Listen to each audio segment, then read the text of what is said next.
Hello and welcome to the LRM podcast, sponsored by Adrian Flux Insurance. I'm Martin Dominy. And I'm Steve Miller. And you join us for an hour of chat about Land Rovers and everything to do with owning them.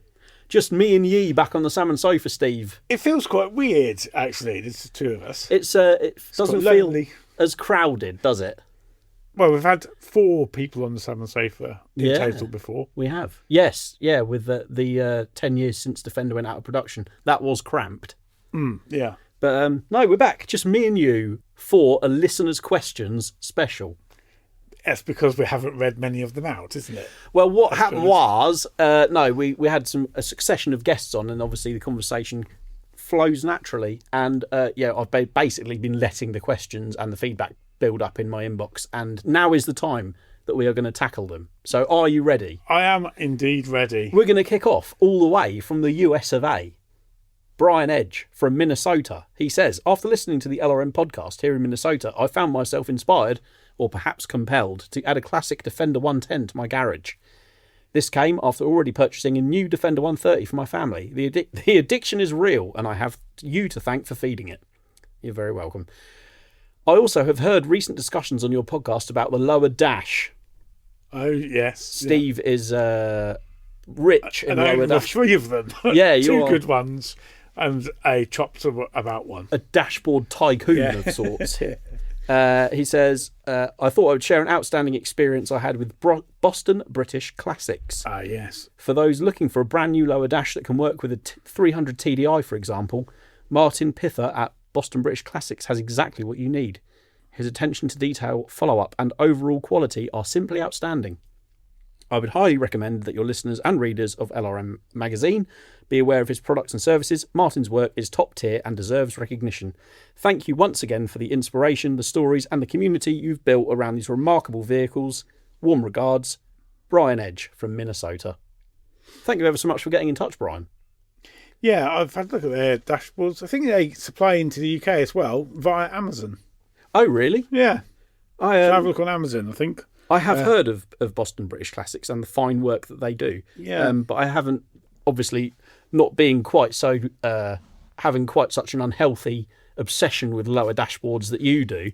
It did become like the entire summer of last year, just hunting high and low for them. It was actually quite Now good I see fun. them everywhere now, like second-hand ones in various states of disrepair. It's always the way. You're like a magpie for dashboards. I still might buy another one.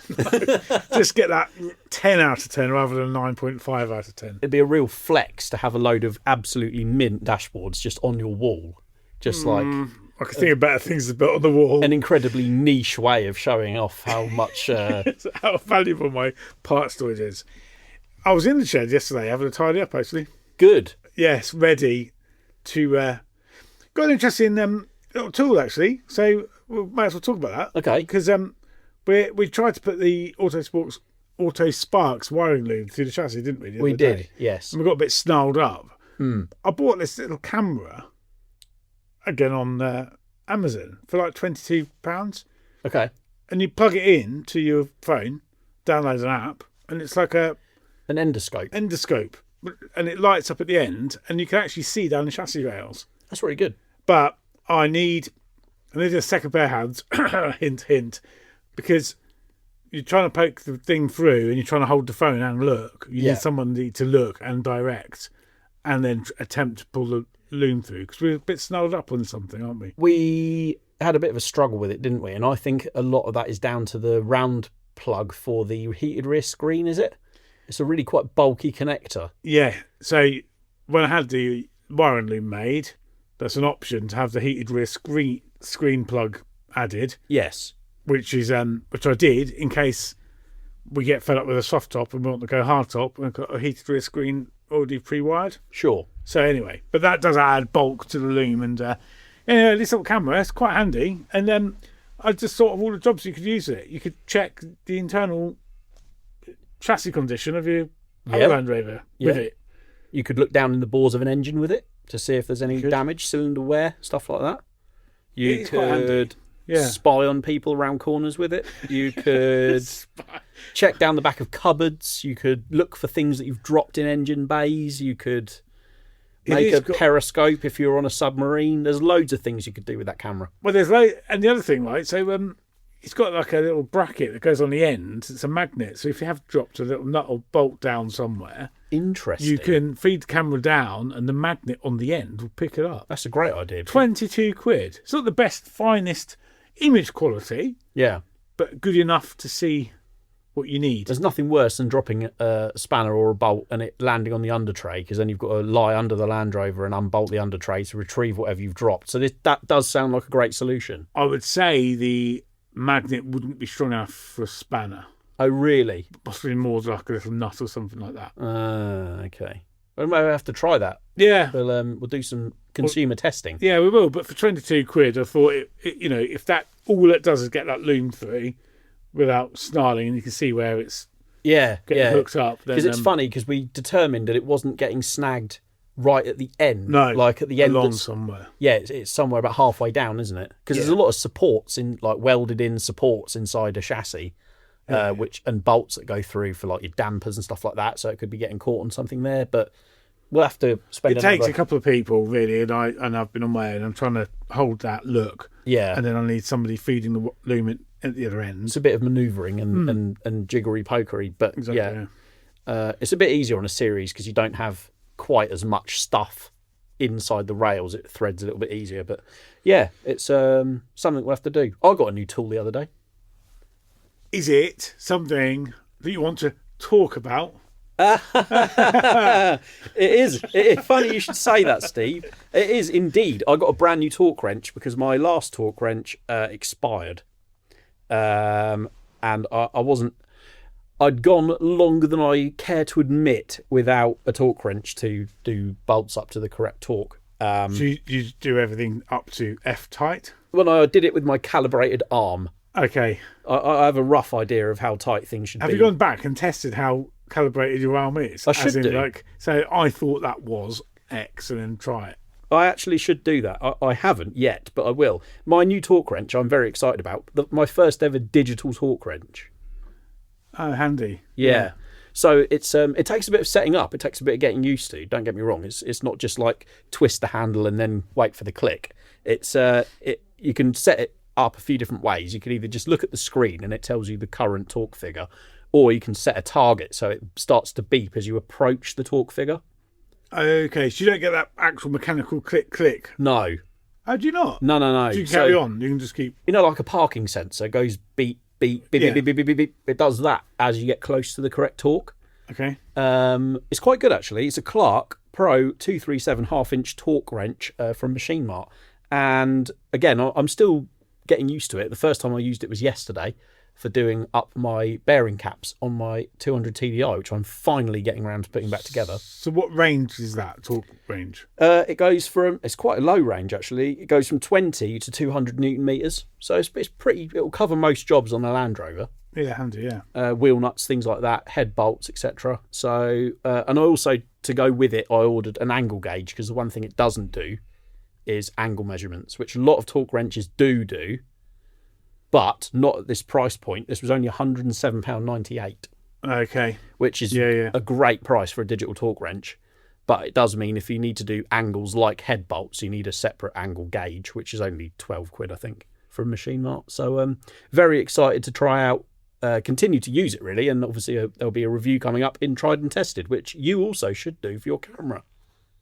Yeah, no, I will. I'll write about it. I just need to use it a few more times, really, just to kind of... get your eye in. Yeah. Yeah. Because it is... there are a couple of things with it, actually, with how flexible the actual... Yeah, the cable. The cable is. Thing. Because it's quite rigid, but then it needs to be rigid, but then it... to hold its weight. You're trying to bend it round, and all of a sudden it will twist round, so then the image is upside down. Right. Actually, that's a great point. We do reviews every month. In Land Rover Monthly magazine, Tried and Tested page, proper real-world reviews of stuff that we've actually tested. So we're not going to jump in front of you and shout about something that's the greatest, despite having had it for 5 minutes and not actually tried it out, because we're better than that. So don't miss the Tried and Tested page in Land Rover Monthly magazine, because it is, if something is no good, we will say it is no good. If something is great, we will say it is great. We have to believe in what it is for it to get a good rating. We're not just going to a 5-star rating is a 5-star rating, whereas, I think the last thing I tested was a coat and I gave it a 4 out of 5 because it definitely wasn't a 5 out of 5. Yeah, I've had stuff in the past. There was like the creeper boards you get for garages that you lie on. I remember your review on that because I was in the market for buying one. Yeah. And you wrote it. Did I know you when you wrote that review? I don't know if we'd met then. No, I don't think we had. But I remember because you worked at LRO when you wrote that review. Yeah. And I was in the market for buying one, read your review and didn't buy it because of your review. Honestly, rubbish. It was crap. Yeah, it was terrible. I've had not my previous torque wrench to this one, my first ever 1/2-inch torque wrench I bought, which was a Blue Point one, which you'd think would be good because they're the same brand as Snap-on, was absolute rubbish. And I slated that in a review as well. So you will get honesty, whether something's good or whether something's average or not so good. We don't pull punches here at Land Rover Monthly. If it's rubbish, we'll say it's rubbish. I've just thought about the review I've written in the issue that's not on sale yet. Okay. That's 5 out of 5 review. Yeah. And deservedly so. So you'll have to keep an eye out for the May issue to find out what Steve's talking about. Yeah. How could I not give that particular item a 5 out of 5? But it's fun to write. I have a question about torque wrench, right? Okay. Just come to my head. Go on. When you're talking something up to the upper ends of that, do you have to use impact sockets? No, because you can use normal chrome vanadium because you're not actually putting any impact through it. So so they're sort of rated to not break at that level. Yeah, because if you think about it, I wonder where their breaking point was all of a sudden. It will be a lot higher than 200 newton meters. Okay. A chrome vanadium socket is fine as long as you're not putting a repeated snapping impact like on dugger like type thing, which is where you should use impact sockets because they're a lot beefier and a different material. Yeah, no, just came into my head. Yeah. So, yeah. There you go. Next question. Are you ready? We went off a bit of a tangent there. That was a tangent and a half. That was. Dan Seller has been in touch. He says, "Hi Martin and Steve. I've been an avid listener of the podcast for about a year and I'm enjoying the content. I currently have a 1979 Series 3 88-inch factory station wagon in the best colour, which is of course limestone. I'm inclined to agree. Yeah, they do look cracking. I'm a bit of a sucker for russet brown though on a station wagon. I do like that. Oh, do you? Due to time constraints and low levels of expertise, I've outsourced the mechanical restoration of the car to others for the last 18 months. Technically, it's a patina restoration, mechanically perfect with original paint. Good route to take, in my opinion." He says, "Unfortunately, it's been in the garage more than it's been out, but hopefully I'm getting to the end now. I've got a remanufactured 2.25 petrol engine to replace the noisy 2.25 diesel." Good choice. I think so. And some big sagas with my gearbox recondition, but I'm hopefully through the worst of it. Having literally got the car back yesterday, my eyes were drawn to the rusty front leaf springs. When the front end of the car was in bits, I had it delivered back to my driveway to treat the chassis, but I also rust-treated the leaf springs and painted them from the outside. Clearly, the rust has come back in a heartbeat. So my question to you both is, should I buy new leaf springs and fit them? And if so, who makes good quality springs? Or should I refurbish and powder coat my original ones? Or should I replace them with parabolics? And he says the rear is already on parabolics. Any tips? And he also says, maybe I can send you a story of the restoration for the mag at some point. Absolutely, definitely do that, Dan. editorial@lrm.co.uk, because we always love to get your restoration stories, whether that's in the work in progress page, the Readers Rovers pages, or anywhere else. Yeah. What are you saying about leaf springs then, Steve? I've limited experience on leaf springs, but I've seen them taken because the rust is actually between the leaves, isn't it? Rather than on the outside, really. Yes. The rust on the outside is neither here nor there. Yeah. The performance of the spring is. So, should you not just oil them? So, leaf springs are funny old things. Neil Watson is the man. He knows what he doesn't know about leaf springs. But my experience of them is, I know exactly what Dan is saying. Painting them externally isn't going to last, depending on what paint you've used, because by their nature, they are a spring, they move. Cracking a paint, yeah. What I would do, right, first of all, you need to decide if you want parabolics or traditional leaf springs, because you shouldn't really have one end of the car and a different type at the other. You should have all leaf packs, or you should have all parabolics. So decide what you like. That's not a legal requirement, just set. But no, it's not legal. Safety. It's not a legal thing, but the car it will handle weird without it, because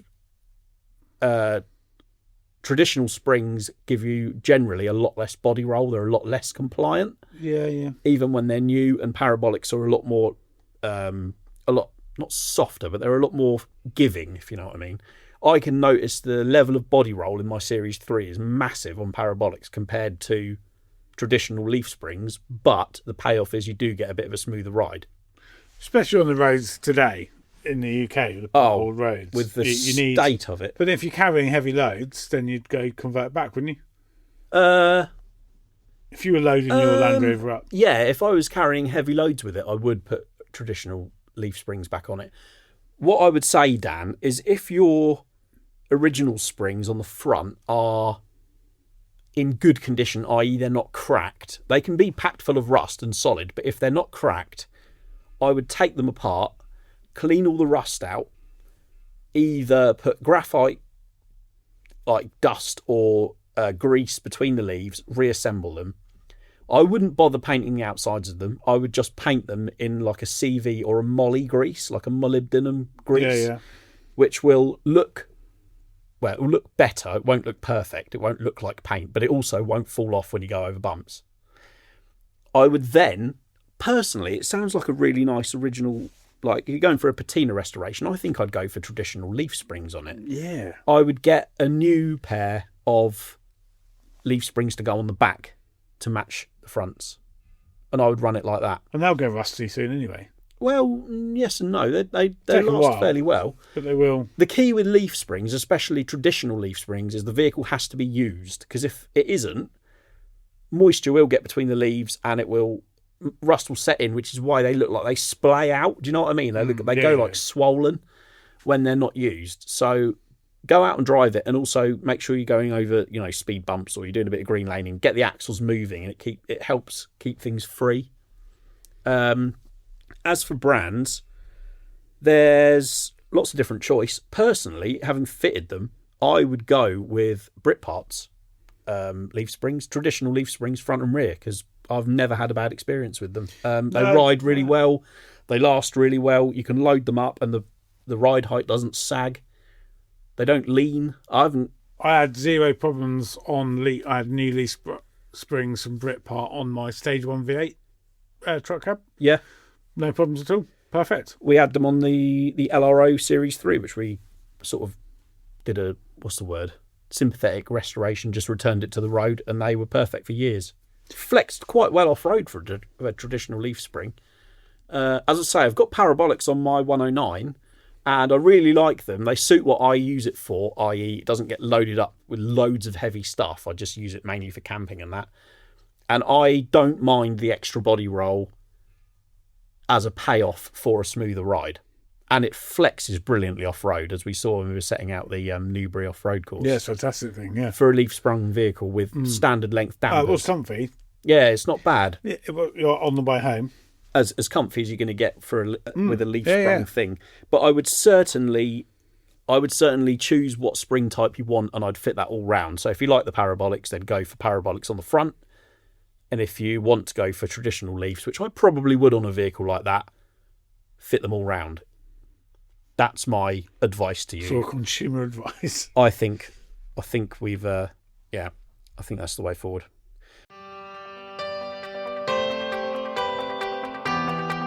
Finding the right parts for your Land Rover or Range Rover shouldn't be an off-road challenge. At bmh4x4.com, we've built a smarter way to get you back on track. Our new website is now live. The simple, fast and reliable way to find the parts and accessories you need. Supplying quality parts for Defender 1983 to 2016, Discovery 1, 2, 3 and 4, Range Rover Sport 2005 to 2013 with Range Rover P38A and L322 coming soon. All parts are backed by expert knowledge, quick delivery and a 2-year quality guarantee. Visit bmh4x4.com, built by enthusiasts for enthusiasts.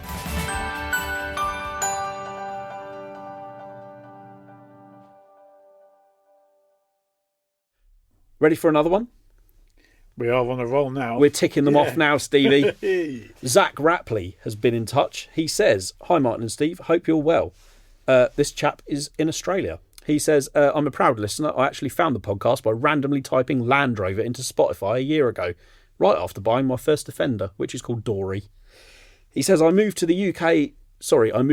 the UK to Australia in 2023 and spent a year doing a full lap of the country in a self-converted camper van. Naturally, that wasn't enough, so after intense negotiation, I managed to convince my girlfriend Liv that we needed to buy a Defender and build the ultimate overlander for lap 2, focused on Australia's four-wheel drive tracks. This sounds cool. Their four-wheel drive tracks in Australia are just out of this world. No wonder you left the UK. That's all I'm saying. Yeah, four-wheel driving over in Australia is a proper culture. It is like one of the biggest outdoor pursuits you can get into. I used to work with an Australian chap, a really nice guy, and he moved back there a few years ago. He got Discovery 1, actually. He bought Discovery 1 off me many years ago, but now he's got a Discovery 1 in Australia. And he lives right near the Glasshouse Mountains, where there's tons of really cool off-roading. I'm like, can you imagine? Yeah, I'd be out every weekend. But anyway, sorry, we digress again. He says, after months of searching, we picked up a 2003 TD5 110 just outside Melbourne, which already had a few tasteful Aussie mods, including a 2-inch Tough Dog suspension lift, 33-inch Mickey Thompson tyres, and a bull bar to help with the unfortunate yet surprisingly common possibility of getting to know a kangaroo a little too personally. Rhubars. Yes, indeed. He says, we managed to drive a whopping 45 minutes before she started pouring bluey white smoke from the exhaust. In true Defender fashion, we limped it home, foot flat to the floor and the windows down in an attempt to reduce the smoke inhalation. The initial diagnosis was a blown head gasket. However, once work began, we found it wasn't a cracked head nor a gasket. Instead, it seemed an additive had been added to the oil, which now looked like a black version of the icing you get on Danish pastries. With the rocker cover off, not a single drop of oil moved, so we made the tough decision to do a full engine swap. Thankfully, our mechanic had a Discovery TD5 16P donor with very similar kilometres on it, ready to go. After surviving the financial and emotional initiation into Defender ownership, we committed properly and built what can only be described as a 2-storey apartment on wheels. Nice. He says, we worked with Murray Jones at Rigid. I can't read that word. Rigid. I don't know what that says. And secured his first ever DIY pop-top kit. And of course, over the course of 9 months, I retrained from former Cadbury salesman to an auto electrician, plumber, carpenter, mechanic, and relationship counsellor. I think proper Land Rover ownership there. The Land Rovers, they've got you good. He says, Dory now has enough mod cons to be capable of housing royalty, including fridge, freezer, air fryer, induction and gas cooking tops, 10-litre hot water system, a gold sink, tap and outdoor shower, a 24-inch TV, 270-degree awning with lighting. In a 110? In a 110. Wooden worktops. Mental. And for maturity's sake, blue Need for Speed style underglow. He's attached some photos to prove that I'm both stubborn and stupid to go through with this. In 1 year, this Defender has broken me financially, mentally and physically, but it's also turned me into a far more competent human being. I once heard that Defender ownership makes you a better mechanic whether you like it or not, and that has proven true. We've already started lap 2, over 5,000 kilometres in so far, including a 15.5-hour drive in 35-degree heat. The podcast definitely helped us get through it. If you'd like to follow us along, we've just launched Dory the Defender on Instagram, with YouTube to follow once we've finished editing 300 hours of build footage. Wow. Thank you for everything you do. Zach, Liv and Dory. What a great email. Nice. It sounds amazing, that vehicle. It's like the perfect. It sounds, he's attached some photos I'll put on our social media. What a cool thing and what a cool trip. What a cool thing to do it for. Do you know what I mean? Yeah, there's an absolute reason. And all those tracks, you just can't do that in the UK, can you? Really?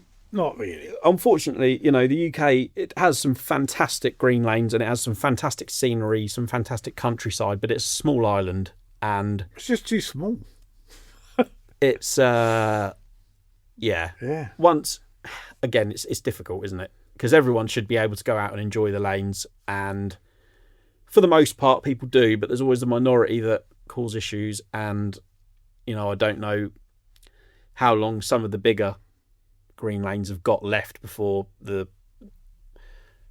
hero, there's just, unfortunate. Again, it sounds old fashioned, but social media has a lot to answer for. Like, as far as people posting videos and doing stupid stuff on green lanes, it's. Did you see that Discovery 3 was it Discovery 3? I think was in a river the other day. Yeah, there's all. When people were on the bridge looking down, and they were stuck, weren't they? Yeah. I presume they got out because I never watched the video because it was just ridiculous. I don't know. Australia, all I'm saying is the culture there, yes, they have some really extreme tracks and the vehicles are built for it, but there's also tons and tons and tons and hundreds of thousands of miles or kilometres of milder stuff for touring, lovely campsites, amazing destinations. Yeah. I really, really want to get to Australia one day and see what it's all about. For everybody. Yeah, obviously, Four-Wheel Drive 24/7, or previously Four-Wheel Drive Action, which was a magazine, is now a full-time YouTube channel. They bring it to the world, really, how great the off-roading is. And in fact, Jocko is a huge Land Rover fan. He's really been converted recently. He's got some really, really cool stuff. Camel Trophy Replica Discovery. He's done a Parenti. I think he's well and truly been bitten. So... it'd be good to get him on the podcast, actually. I bet he's got some stories to tell. But we should do that. Anyway, next one. Wait, some more? Yeah. Oh, this is the tip of the iceberg, Steve. Okay. Crack on. John Swarbrick, another one from across the pond. He says, "Hi, I've been listening to the podcast on my way to and from work down here in New Zealand. I'm a reasonably recent owner of a 2010 2.4 TDCi XS station wagon." Bit of me, that. Bit of you, that, Stevie. He says, which we've nicknamed Sterling. For me, it's been a long time between ownership of this current Land Rover and my first 1970 Series 2A Air Portable back in the 90s. Series 2A Lightweight, a rare beast. Very rare. Did you have a 2A Lightweight? Mine was a 2A Lightweight, my first ever Land Rover. Was it? Yeah. Well, that was a cool thing to own. Oh, man. You don't see them, though. No, they're very rare. There weren't many made, and they haven't, increased in numbers since then. No.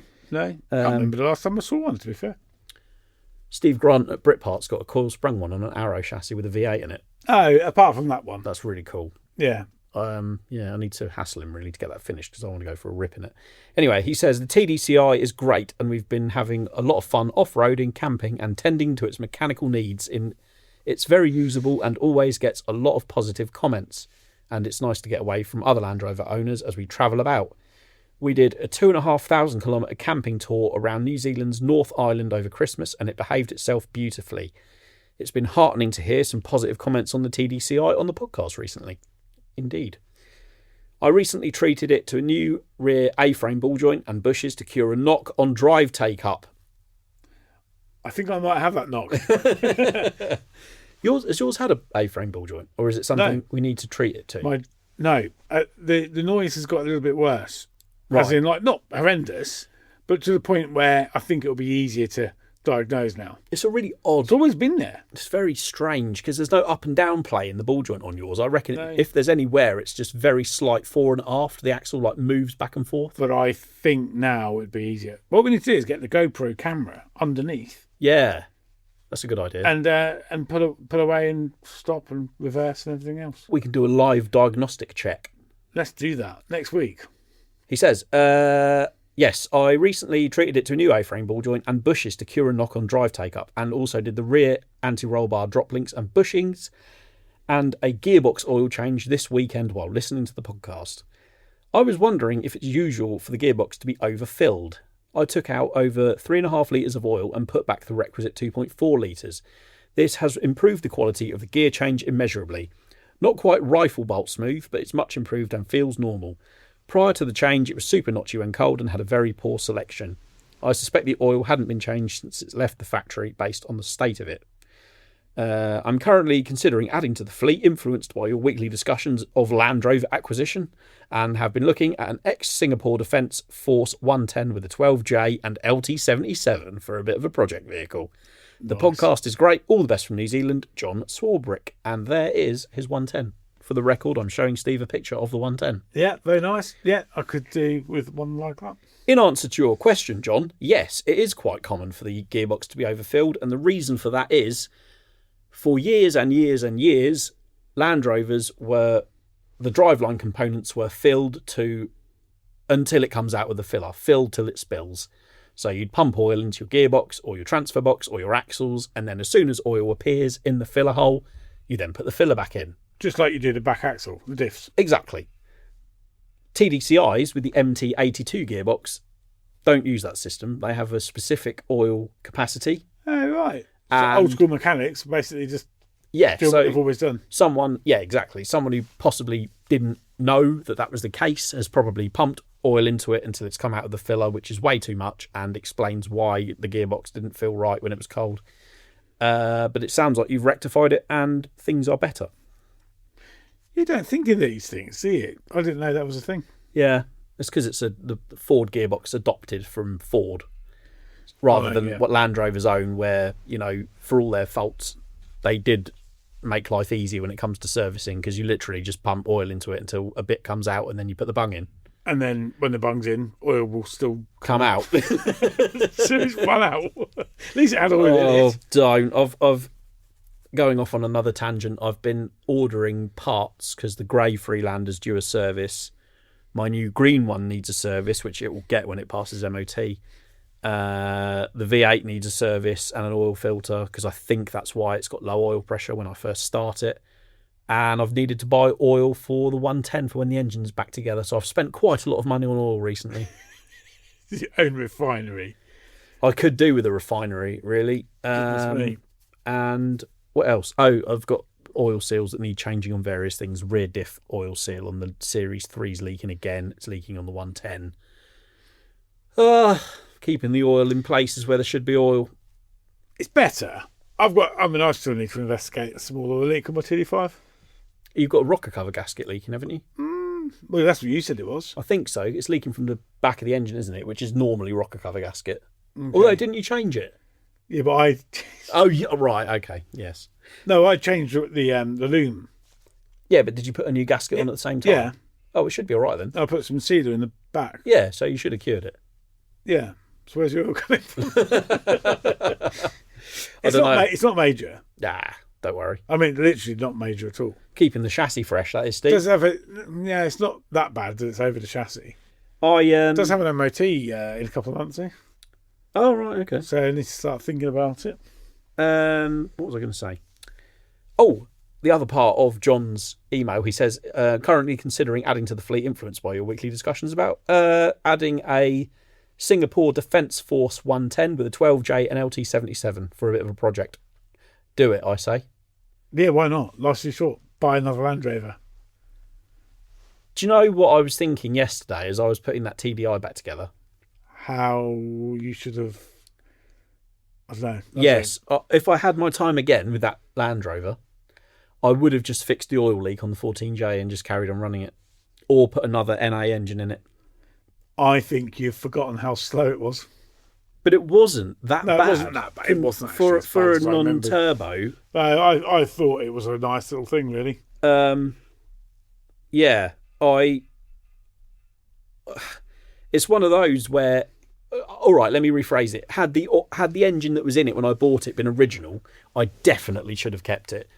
The fact that it wasn't 100%. does perhaps skew my outlooks a little I bit. think you need to wait till that engine's built, drive it down the road in TDI fashion, enjoy it, and then you'll be thankful you put the TDI in it. Maybe. Yeah, you will. I just think... But you've got a bit of a fleet thing now, haven't you? How many Land Rovers you got? well, 4. 4. Which is 1 over the magic number. If But you don't own a Seat Ibiza. no, it was a Leon actually. Leon, Yeah, sorry. I know what you're saying. The 2 Freelanders will be The workhorses. in inverted commas normal cars. So touch Are you wood. saying that those 2 don't count, so you still need 1 more Land Rover? No, definitely not. No. I They actually don't count because they're normal ones. no, Yeah, I know what that's you not mean. true. Yeah. Oh, I'll tell you what though, I've got a lovely set of General Grabber crosses to go on the green one. New set of tyres for it. Oh, right. I thought the other one had... Got BF Goodrich trail terrains. Didn't you say it had Pirellis on it or something? It's got Pirellis on it at the moment. Oh, okay. Right. But because Pirellis are a road tyre and I won't have anything less than a mild all-terrain on any vehicle. You're such a tyre snob, man. I just think, nothing would be more embarrassing. We know how capable Freelanders are on slippery surfaces, but nothing would be worse than going to a campsite or going to an event or something and we get a lot of rain and I struggle getting, off some... Yeah, but don't forget, though, you were looking at a two-wheel drive Freelander at one point. Yeah, for Christy to use. Okay. Oh, So- yeah. Oh, right, I see. I would have You've to got have a four-wheel weird drive. way sometimes of justifying that. It's worked so far. Yeah. You know your 4x4, you've chosen every upgrade, every bolt-on with purpose. So when it comes to tyres, chunkier, wider, more capable for the conditions, you want the perfect fit. Not just any tyre, your tyre. That's why you'll choose 4x4tyres.co.uk, the wheel and tyre specialists, trusted by Land Rover owners and serious off-roaders alike. Whether you're upsizing, overlanding, making your Defender look the part, or your Discovery turn heads, we'll guide you to the right set.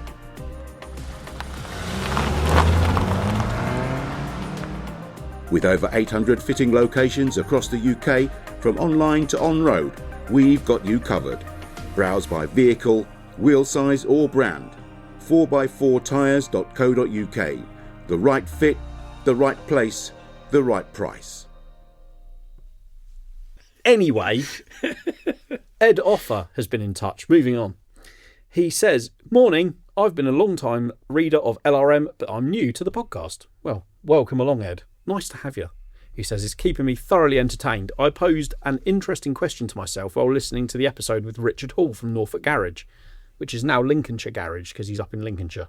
North Lincolnshire, somewhere, isn't it? Yes, I don't know where exactly. Yeah, I'm miles interested away in the from here, place. even though we're still in Lincolnshire. Lincolnshire is an enormous county. It's huge.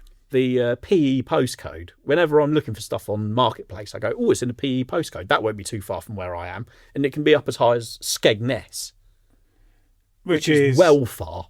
Skegness isn't that far from here. Just over an hour. Oh, really? It must go higher than that then, because I'm sure I've seen stuff and I've been like, oh, that's fairly local. The PE postcode isn't far from me. And No, Lincolnshire's massive. You check it on You can't go anywhere fast. No. Anyway, you were discussing engine conversions and which is best. Now, I know the topic of which is the most sympathetic, well-suited to each iteration of... Now, I know the topic of which is the most sympathetic and well-suited to each iteration of Land Rover is a topic that's been done to death. But it's only one that I've actually had to consider personally very recently. I'm in the process of buying back a family-owned Series 3 88-inch, which was used commercially by my dad and granddad in the 80s and 90s, during which time they ran a haulage company out of Southampton. Its current owner has stripped it down, ready for a galvanised chassis, which is included in the sale. It's also got a 2.25 diesel engine with it, which has been removed. Apparently, the 2.25 diesel has suffered some sort of catastrophic failure. However, I'm unsure of what's actually happened. So this poses the question of what to do. Rebuild the engine that's with it. And he says, speaking to my dad, it's not the original, which was swapped out during his ownership. Or upgrade to a 200 or 300 TDI. I've done a Steve Parker 300 conversion on my F-Reg 90 a few years ago. And he says the third option, which I find very intriguing, but is probably very controversial, is an EV conversion. He says, wow. I can almost hear the sharp intake of breath from the listeners. I've seen a few companies offering Tesla and Nissan Leaf conversions, but I can't help but think a series platform lends itself quite nicely to a bunch of Duracells under the bonnet. It's never going to do any kind of mega mileage and would likely only be used on the odd weekend locally. I like the idea of just being able to unplug, press the button and off we go. Or would some of the charm be lost? I'd be interested to hear your thoughts. Cheers, Ed Offer, who's Duck Defender on Instagram. Well, firstly, for me, like a 2.25 diesel offers zero charm. I know lots of people will like it. They are so noisy. I don't think so slow. I don't think they lack charm. I think indirect injection diesels, either 2.25 or 2.5, are actually quite, for a diesel, they're quite sweet sounding compared to a TDI, which is rattly. Yeah, they are. But, and if you were just using it locally, I'd have put 2.25 petrol in it. Yeah, 2.25 petrol's a good shout. If you want to keep diesel... But he doesn't know because he looks at EV. Oh, yeah, that's true. It's a difficult one, isn't it, actually? If you're just using it locally and you're not going to do a load of miles, I probably wouldn't do a TDI conversion. For two reasons. The first one is you'll put probably quite... you'll make it really, really good and economical and powerful for if you're doing a lot of long-distance stuff. But in my mind, a TDI robs a series of charm a little bit. The second reason is finding a good one now, as I've found, is a bit of a nightmare. Even 300 TDIs are all, 20, 30 years old now. They're all going to have been rebuilt at least once. They're all probably going to have at least one issue.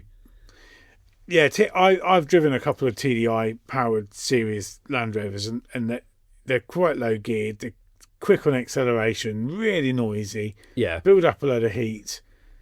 There's no charm. You need to up the gearing, definitely, if you're putting a TDI. Yeah, there's just no charm. And a 2.25, I would go 2.25 petrol. Yeah. But the EV thing does sound quite intriguing because on the right lane, on a nice little, if you're going from like your house to the local pub for Sunday roast and then come back again. Yeah. So just float down the lanes. It'd be quite nice. I've acknowledged that EV conversions on Land Rovers exist. I haven't ever really been that excited about them. I've been sort of like, okay, they suit an application. I would probably never do it myself. I can respect the engineering that's involved, but it's not for me. Until I went green laning with a bunch of people over between Christmas and New Year. Okay. And Richard Moggy Morgan from Electric Classic Cars was there with his soft top 90. Is that the same chap we saw at Chelsea Walsh? Yeah. Yes, it was. But because that was quite rapid. It's a seriously quick bit of kit, but the actual seeing it in action on green lanes changed my opinion, and I thought actually it probably makes more sense than a lot of people give it credit for. Electric power in a Land Rover. I know that's a 90, not a series, but I think the concept is the same. That incredibly intricate low-speed control with instant torque when you need it in something that's quite light, I guess, compared to a lot of modern EVs. I get it, actually. I do think it's probably, if you can afford it, and if you are only going to use it locally, because it'll have a reasonable range, especially compared to a petrol engine with a small fuel tank, but you wouldn't be up and down the country in it without the usual things that you'll be joining all the Teslas at the service station trying to charge up. No. I think sometimes you want respite from noise, and if you're green laning in the middle of nowhere, having peace and tranquility, you would of course have to assemble the Land Rover to a high standard so that you weren't deafened by squeaks, rattles, creaks, all the other noises. Because you would pick up on everything else, wouldn't you? That you would hear over tyre drain if you had the wrong tyres. Yeah. Like a set of Firestone Sats or something. I'll tell you what, another good one was, God, I don't think I'd fit Firestone Sats with an EV conversion. You would probably die. You need some modern rubber under that bad boy. Yeah, you would. And decent brakes. It would spit you off into the nearest ditch if you put mud, like anything like that on an old school tread pattern. I think you should go and source a 2.25 petrol.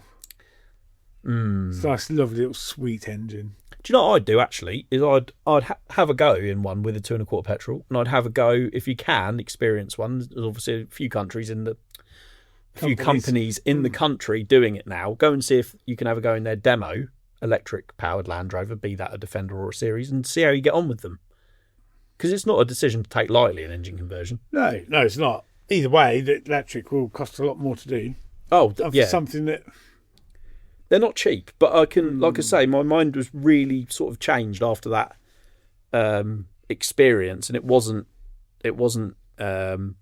from a performance and outright performance point of view, which I do agree is a huge part of why people do EV conversions to any classic car, is because they want them to make them ballistically fast and torquey. In a Land Rover, I think off-road, it would really... I've seen it first person in technical off-road situations. Having that instant torque is really, really sort of advantageous, I think. Yeah, I'd be interested if he does it. Yeah, Get let us back know, in Ed. touch. Yeah, it'd be interesting to see. Yeah, I would definitely be up for seeing that. And anything like that really interests me. So, yeah, interesting indeed. Are you ready for yet another message? I am. Are you? Yeah. You don't sound very Oh, ready. do you know, I was mid-yawn then. Oh, Only keeping because, you up? Yeah. Only because it's like the end of the working day. But numerous meetings today. Important. We have had very important meetings very today, important actually. meetings. Serious developments for LRM Live, 16th and 17th of May, and of course LRM Fest in July. Whoa, there's a lot of exciting Lots stuff of happening. planning. Oh my goodness. We are honestly buzzing now. And LRM Live isn't that far away either. A couple of months away. Stop doing that to me. Why? It's good. It makes me feel like, oh.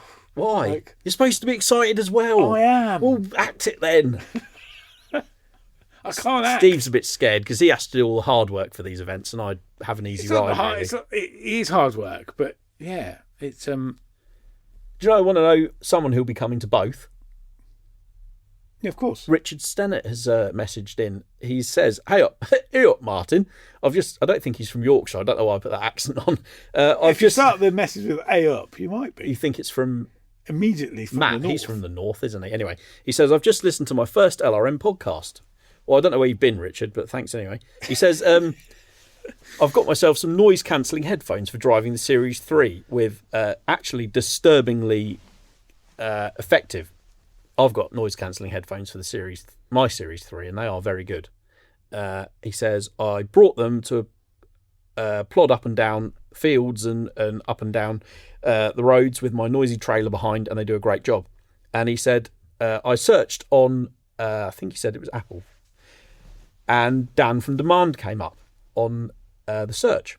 And he said, stumbled upon the podcast that way and really enjoyed it. Dan's a top bloke. He says he met him a few weeks ago and really enjoyed him as a guest on the podcast. He says, I haven't brought a phone charger with me, so I had to stop after one podcast for the day, but really enjoyed it. And I'm looking forward to listening more. And yeah, not so much a question, but we see Richard all the time. I've seen him at various shows, member of the 123 Club, which I am also a member of. Oh, okay. Yeah, come and say hi when we're at the next show. Yeah, In definitely. fact, when does this go out? Because we're not far off Newbury. Indeed. Spoken about that yet? More Yes. lower dashes. Plenty, you know. Steve's keen to top up his stock of lower dashes and just continue filling his shed with expensive pieces of Defender dashboard.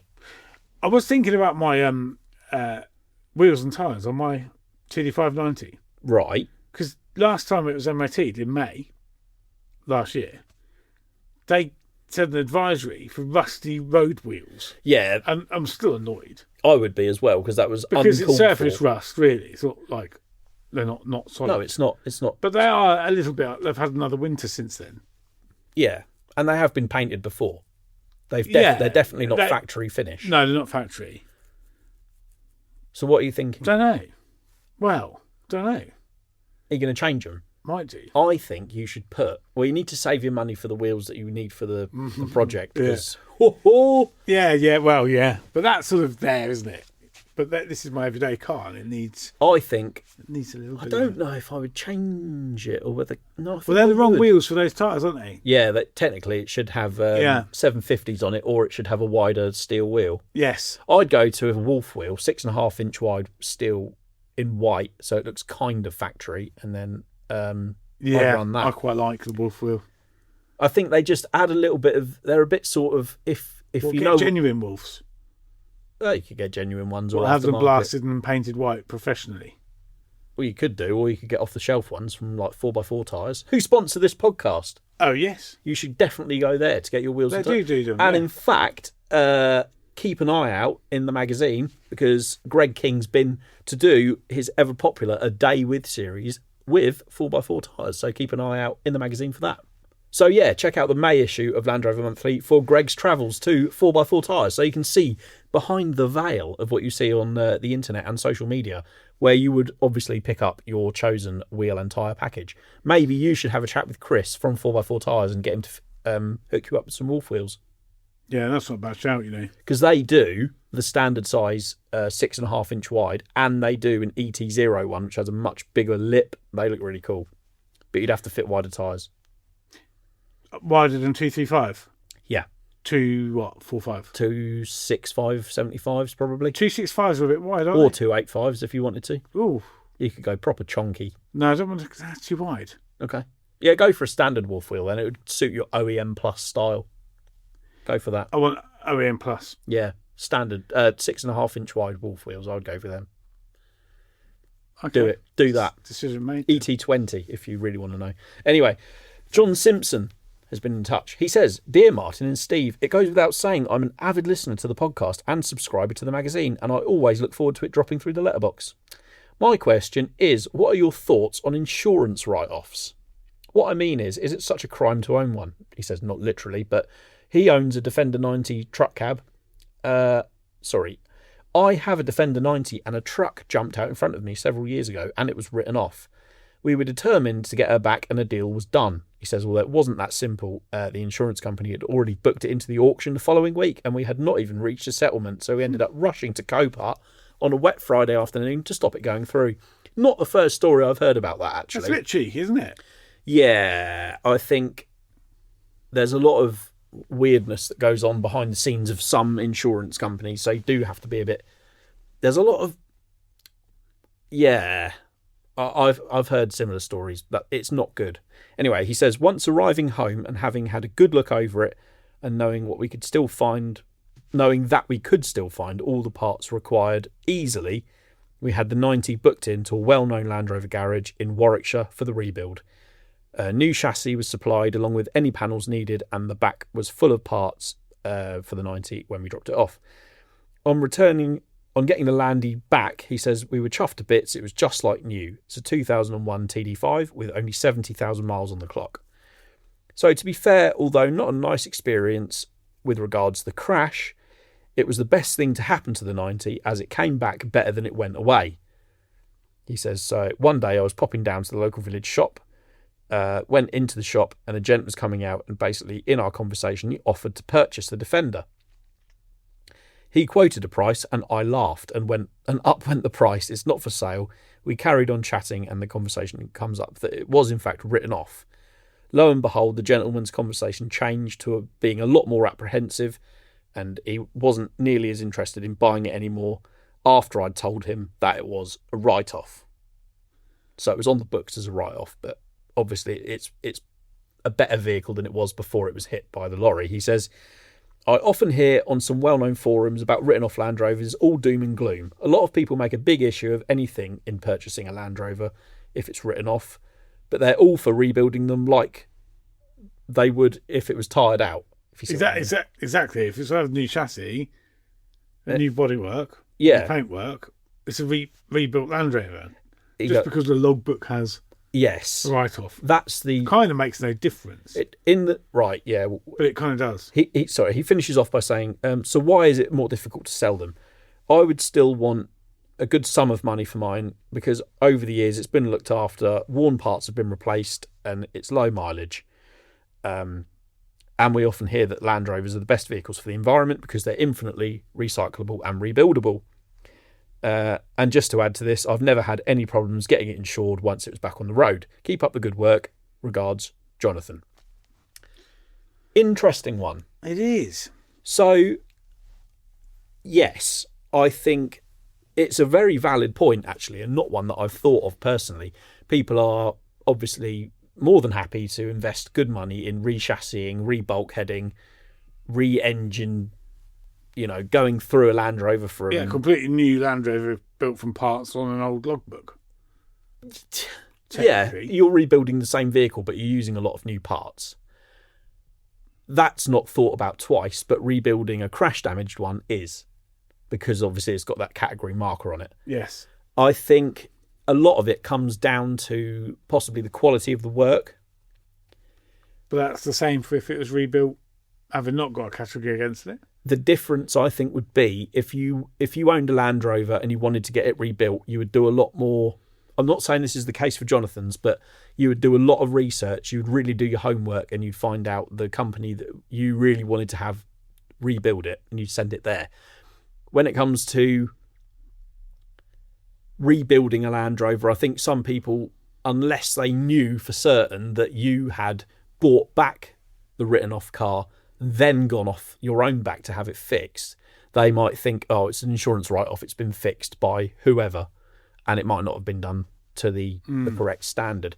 Plus, people obviously think about resale value a lot of the time when they buy a car. So even if it's been done to the highest standard possible and it's a beautiful job, new chassis, new bulkhead, paint, lovely, but it's still got a Cat S or a Cat N on the logbook, they might get cold feet because when they come to sell it, they've still got all that explaining to do to whoever buys it from them. That there lies the problem. Yeah. I think the trouble is now is Land Rovers are probably, well, Defenders and things like that are slightly different to, say, a normal monocoque design car. I would agree, yeah, definitely. You know, because structurally they haven't changed. They might have been repaired, whereas structurally a Land Rover could probably be replaced. Yeah. It's really tricky. I know that if you sell a car, you buy privately, you don't have to declare. Legally, you don't have to declare it's been written off. You don't have to declare it, but you do have to tell someone if they ask you. Yes, you do. But how do you prove that? That you told them? Yeah. Well, yeah. Isn't that such a weird rule? It is a silly rule, but traders have to, by law. Yeah, you have to disclose it in the advert. Yeah. I've owned categorised Land Rovers in the past. My TD590 was a write-off. Well, you bought it like that? It had already been rebuilt, yeah. I didn't care at the time because I wanted that vehicle. I wasn't particularly bothered about resale value because, when I was buying it, I didn't consider that I would one day have to sell it. So, and to be honest, I had no problem selling it. No one really questioned it because they knew what they were getting. They were getting a rebuilt Land Rover with, a lot of bodywork that had been done. It wasn't all original. I never tried to hide that. I wasn't trying to sell a super high end of the market car. That might be it had been used off-road. That would have an impact. I'd used it off-road. It had scratches and marks on it. I'd daily driven it. It wasn't like a show-winning concourse restoration. My 300 TDI Discovery got written off because somebody drove into the back of it. Oh, right. And it dented the... absolutely wrecked their Nissan Qashqai. Dented the bumper and smashed... Obviously, the rear lights are in the bumper, aren't they? Yeah. Dented that in. And because they couldn't be bothered really to kind of check if it had got any chassis damage, and then because it legally you couldn't drive it on the road because it had got cracked lenses. Yeah. They didn't want to get involved in any transportation of the car. Really? So that's the cost, isn't it? Yeah, the car was worth, I think, $2,000, I think. Right. It's a TDI Discovery. Already, by the time they've given you a courtesy car, there's a rent lesson, we're just going to write it off. Yeah. And I bought it back for £300. That fitted a heavy-duty rear bumper from Britpop. Yeah. So that won't happen again. And that car is still on the road today. It used to be really... I've never done it firsthand, but everything I've heard about buying back from insurance, it used to be so easy and so clear-cut. But nowadays, I don't know if it's because they've got deals with the auction houses. I'm guessing it probably is. But they seem to... Yep, it's a write-off. Buy. Off to Copart.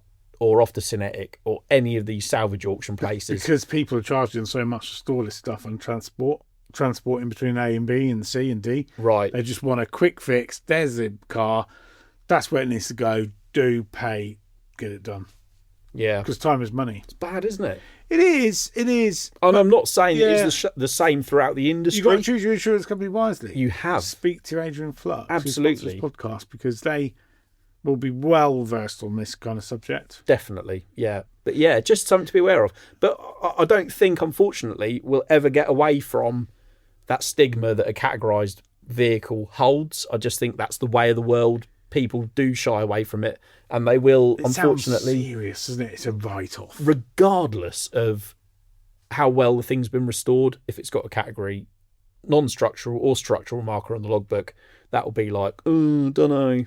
Something else to consider is when you buy a or if you own a category car, when you go to insure that said car, they ask that very question. I've never had that. Have you not? I No. have. And I've insured categorised cars. No problem. That question does come up, and if it does, and you say yes, I think, and don't quote me here, but I think you'll be paying a little bit more for your insurance. Interesting. Yeah, but worth speaking to people like Adrian Flux, who are specialists in that subject. Definitely. If that is the case. Yeah. I dare say that would be less of a problem with specialist insurance than general insurance companies. But aggregator online, whether you just get a generic price. Yeah.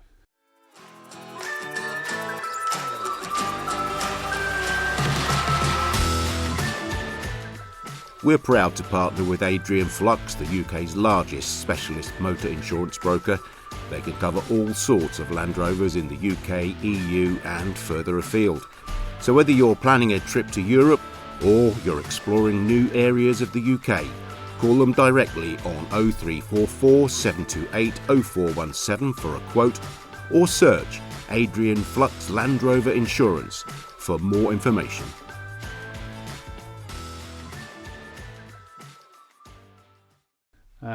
Shall we squeeze one more in? Yeah, definitely. Adam Lines has been in touch. He says, "Hi Martin, Steve and or guest." No guests today. But we'll say hello for next time. We will. I'm after a bit of advice. I've recently purchased a 1993 Discovery 200 TDI. I've had a fair few Land Rovers and this is definitely my best one to date. I plan on joining my mates in doing some overlanding, green laning and going to shows.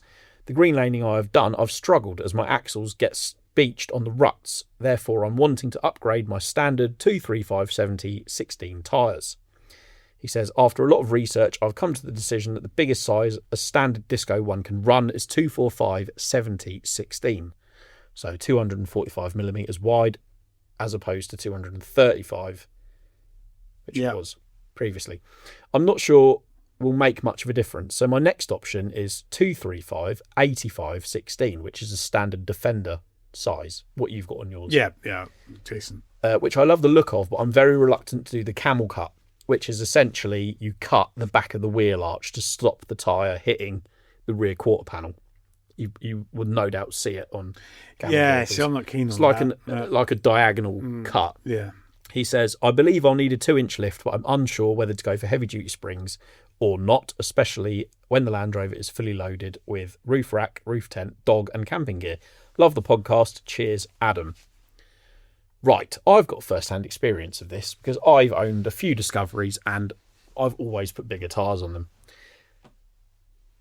All the tyre sizes you have mentioned, 245/70/16 and 235/85/16, you will need to do trimming to the rear quarter. That is a fact. Doesn't matter if you lift it or not. They will munch into that rear quarter panel. What I would say is, it depends. I can understand your trepidation about cutting into the rear quarter, especially on the 200, because they're hard to find. And if you ever want to go back to standard, if that's really original and lovely. He has sent a picture, and it's a different colour. It's got a few modifications on it, but it's not like super chopped about.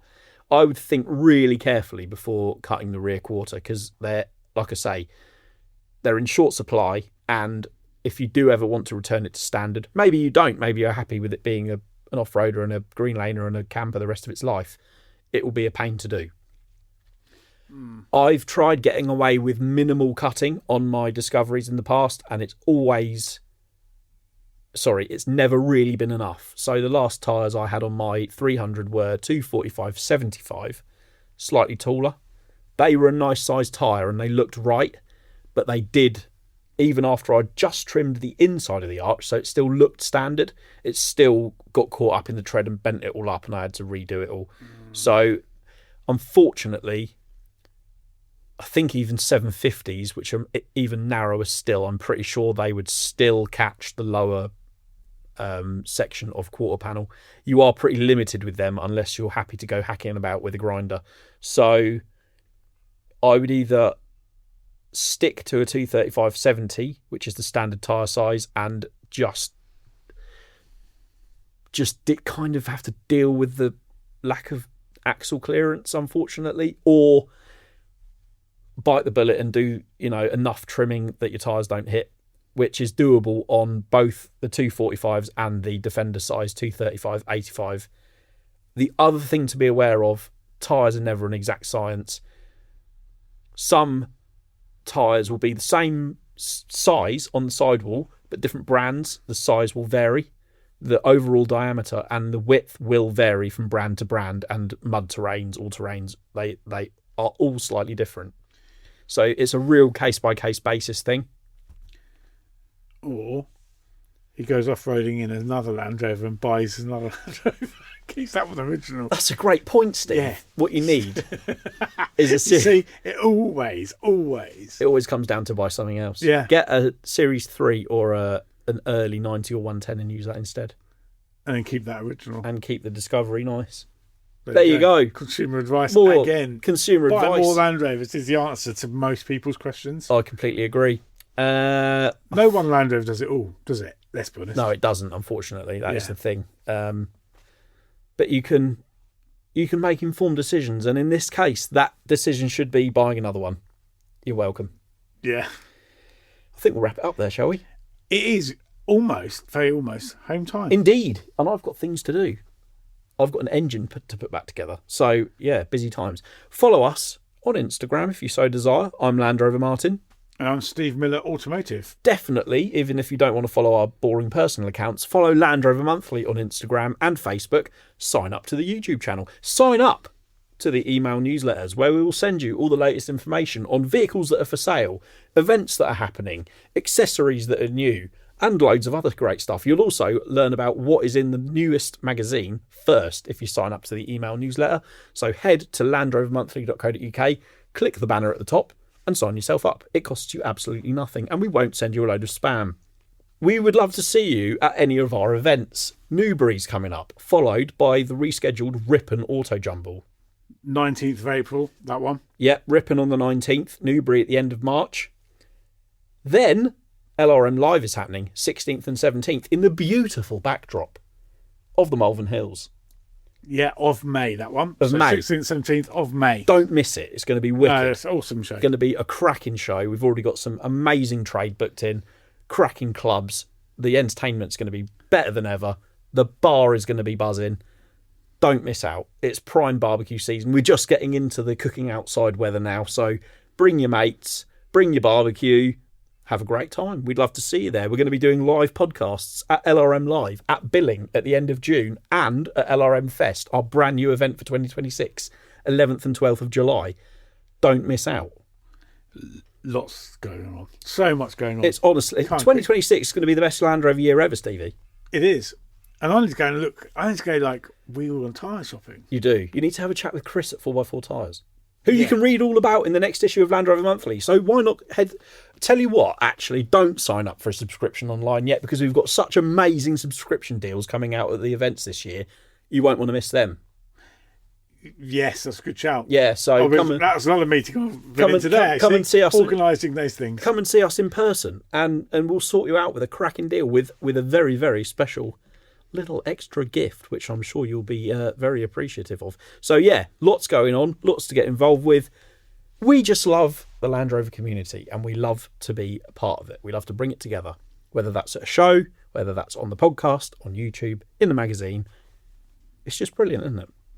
It is. And on that note, let's get out of here, man. All right. Come on. I'm having a moment here. You are having a moment. Anyway, thank you ever so much for listening. I'm not going to sign up for the newsletter now. Sounds good. You should. Thank you ever so much for listening, and we'll see you next week. Bye for now.